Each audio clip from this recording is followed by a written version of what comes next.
ਦੋਸਤੋ ਇਹ ਲਾਲੇ ਉਹਨਾਂ ਨੂੰ ਕੱਲ ਮੱਝ ਵੇਚੀ ਸੀ ਤੇ ਇਹਦਾ ਜਾ ਰਾਤ ਮਰ ਗਿਆ। ਉਰਾ ਲਿਆ ਬੋ ਪਹਿਲਾਂ ਜਾ ਵਹਾ ਆ ਜਾ ਵੇਖ ਕੇ ਭਰਾਵਾਂ ਨੇ ਕਮੈਂਟ 'ਚ ਦੱਸਣਾ ਕਿ ਲੂਈ ਵਾਲਾ ਤਾਜ਼ੀ ਏ, ਰਾਤ ਦਾ ਫਰੈਸ਼ ਮਰਿਆ ਕਿਤੇ ਸਰਗੀ 2 ਵਜੇ 3 ਵਜੇ 4 ਵਜੇ ਸਵੇਰੇ ਜਾ ਅੱਗੇ ਧਰ ਕੇ ਫੇਰ ਚੋਈਏ। ਬਜ਼ੁਰਗੋ ਇੱਧਰ ਵੇਖੋ, ਹੋਰ ਕਿਸੇ ਵਪਾਰੀ ਕੋਲੇ ਜਾ ਮਰਿਆ ਹੁੰਦਾ ਤੇ ਉਹਨੇ ਪਤਾ ਕੀ ਕਰਨਾ ਸੀ, ਇਹਨਾਂ ਤੁਹਾਂ 20,000 ਰੁਪਇਆ ਮੈਨੂੰ ਬਿਆਨਾ ਕੱਲ ਘੱਲਿਆ।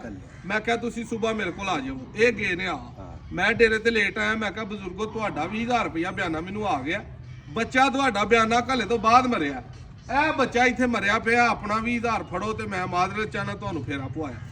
ਇਹਨਾਂ ਆਖਿਆ ਕਿ ਬੱਚਾ ਮਰ ਗਿਆ ਠੀਕ ਹੈ, ਸਾਨੂੰ ਕੀ ਮੁਹੱਬਤ ਹੈ। ਮੈਂ ਕਿਹਾ 10,000 ਰੁਪਇਆ ਛੱਡਾਂਗਾ, ਬੱਚਾ ਮਰ ਜਿਹੜਾ ਉਹ ਤੁਹਾਡਾ ਗਿਆ, ਲੇਕਿਨ ਮੈਂ ਤੁਹਾਨੂੰ ਦੇਣੀ ਨਹੀਂ ਚਾਹੁੰਦਾ, ਤੁਹਾਡੇ ਗੱਲ ਨਹੀਂ ਪਾਣੀ ਚਾਹੁੰਦਾ। ਹੋਰ ਇੱਥੇ ਕੋਈ ਵਪਾਰੀ ਹੁੰਦਾ ਤੇ ਲਾਲਾ ਜੀ ਤੁਹਾਂ ਇਹ ਬੱਚਾ ਮਰਾ ਭਾਵੇਂ ਖੜ ਦੇ ਤੇ ਭਾਵੇਂ ਜ਼ਿੰਦਾ ਖੜ ਦੇ, ਲੈ ਕੇ ਜਾਣਾ ਸੀ ਕਿ ਨਹੀਂ ਜਾਣਾ ਸੀ? ਫੇਰ ਵੀ ਤੁਹਾਡੀ ਸੀ ਨਾ, ਫਿਰ ਵੀ 10,000 ਰੁਪਇਆ ਛੱਡਿਆ। ਦੂਸਰੇ ਨੰਬਰ ਤੇ ਇੱਕ ਲਾਹੌਰ ਮੱਝ ਜਾਣੀ ਸੀ, ਉਹਦੇ ਨਾਲ ਫਿਰ ਇਹਨਾਂ ਨੂੰ ਪਵਾ ਕੇ ਕਿਰਾਇਆ ਅੱਧੋਂ ਵੀ ਘੱਟ ਕੀਤਾ ਕਿ ਯਾਰ ਜਾਲ ਹੀ ਕਸਰ ਤੁਹਾਡੀ ਕੱਢ ਦਿਆਂ। 20,000 ਫੜਾਇਆ, ਪਰ ਹੋ ਕੇ ਉਹਨਾਂ ਸਲਾਹ ਕੀਤੀ ਹੈ ਤੇ ਪਹਾੜੇ ਤੇ ਮੱਝ ਚੋਈ ਹੈ।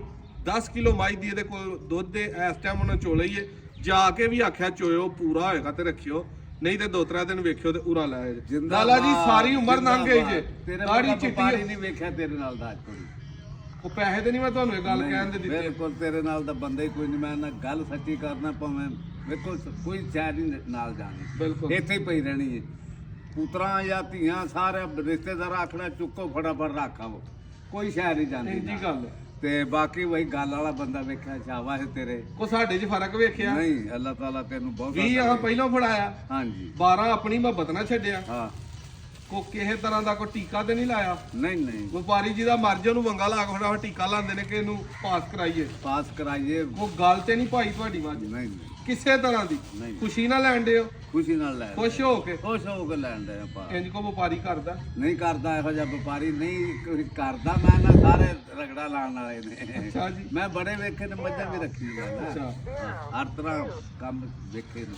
ਠੀਕ ਹੈ। ਕੀ ਕਰਨਾ ਸੀ ਵਪਾਰੀਆਂ ਨੇ ਜੇ ਉਹਨਾਂ ਕੋਲ ਤੁਹਾਡਾ ਮਰ ਜਾਂਦਾ ਬਿਆਨੇ ਤੇ? ਉਹਨੇ ਆਖਣਾ ਸੀ ਲੈ ਜਾਓ, ਤੁਹਾਡਾ ਬਿਆਨਾ ਆ ਗਿਆ ਜਾਂ ਬਿਆਨਾ ਛੱਡੋ, ਹਾਂ ਬਿਆਨਾ ਛੱਡੋ ਤੇ ਜਾਂ ਇਹ ਲੈ ਜਾਓ। ਲੈ ਜਾਓ। ਇਹ ਜ਼ਿੰਦਾ ਮੁਰਦਾ ਹੁਣ ਤੁਹਾਡਾ। ਹਾਂਜੀ ਦੋਸਤੋ ਇਹ ਜਿਹੜੀ ਬਜ਼ੁਰਗਾਂ ਦੀ ਚਾਹਤ ਹੈ ਨਾ, ਕਸਮੇ ਆ ਕਮਾਉਂਦੇ ਜੇ ਅਸੀਂ, ਹੋਰ ਪੈਸੇ ਸ਼ਾਇਦ ਕਮਾਈਆਂ ਨਹੀਂ ਜੇ ਕਮਾਉਂਦੇ ਆ, ਚਾਹਤ ਕਮਾਉਂਦੇ ਆ। ਇਹ ਬੜੇ ਸੋਹਣੇ ਲੱਗਦੇ ਆ। ਰਾਤੀ ਫਿਰਨ ਰਹੇ ਮੱਝ ਮੁੰਡੇ ਫੜੀ ਸੀ, ਤੂੰ ਆਂਦਾ ਵੇਖੋ ਬਈ ਮੈਂ ਵੇਖੀ ਮੈਂ ਮੱਝ। ਉਦੋਂ ਤੇ ਪੂਰਾ ਹਟਾ ਕਟਾ ਹੈ, ਤੁਹਾਡੇ ਨਸੀਬਾਂ 'ਚ ਨਹੀਂ। ਚਲੋ ਬਾਕੀ ਚਲੋ ਹਾਂ ਸੌਦੇ ਨੇ। ਇਹ ਅੱਗੋਂ ਗੱਬਣ ਹੋਏ ਤੁਹਾਡੇ ਕੋਲ, ਸੂਏ ਤਿਆਰ ਹੋਏ, ਇਹ ਮਾਈ ਲਾਲੇ ਉਹਨਾਂ ਨੂੰ ਦਿੱਤੀ ਹੈ ਮਕੂਲ ਮੁੱਲ ਦੀ। ਠੀਕ ਹੈ।